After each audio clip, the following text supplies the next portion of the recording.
Dans le Réforme de cette semaine, nous avons ouvert sur les effets de ce qu'on appelle l'affaire Weinstein, et notamment de poser la question, est-ce que par hasard, l'Église serait aussi concernée par cette remise en question? Pour poser la question, nous pouvons remonter au tout commencement de la Bible, au chapitre 2 de la Genèse, la polarité homme-femme est posée. Ce qui est une façon de dire qu'elle est au fondement de l'éthique, de même qu'un pays peut se juger à la façon dont il traite les femmes, une personne peut se juger à la qualité de la relation qu'il entretient avec l'autre sexe.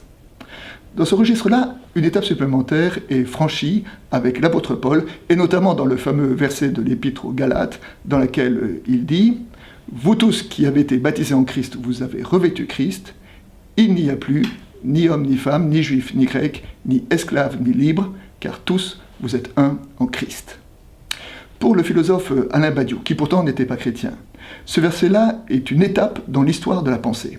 En effet, prétend-il, c'est la première fois qu'une personne est définie à partir de son intériorité, à partir d'un élément subjectif qui est sa relation au Christ, et non plus à partir de son sexe, son origine ou son statut social. C'est pour cela que les églises, et notamment les églises protestantes, ont eu raison d'avancer dans le registre de la parité homme-femme. Cela dit, nous pouvons encore poser aux églises deux questions. D'abord s'interroger pourquoi a-t-il fallu attendre la deuxième moitié du XXe siècle pour que le pastorat soit ouvert aux femmes. En effet, si c'est le fruit d'une conviction théologique, pourquoi ne l'avoir pas fait plus tôt? Si ça a été fait dans la deuxième moitié du XXe siècle, c'était à cause de convictions théologiques, mais aussi à cause de l'évolution de la société. Autre question, s'il est vrai qu'actuellement, dans le protestantisme, on arrive à une certaine parité dans les conseils. Il y a autant de femmes que d'hommes dans le conseil d'église.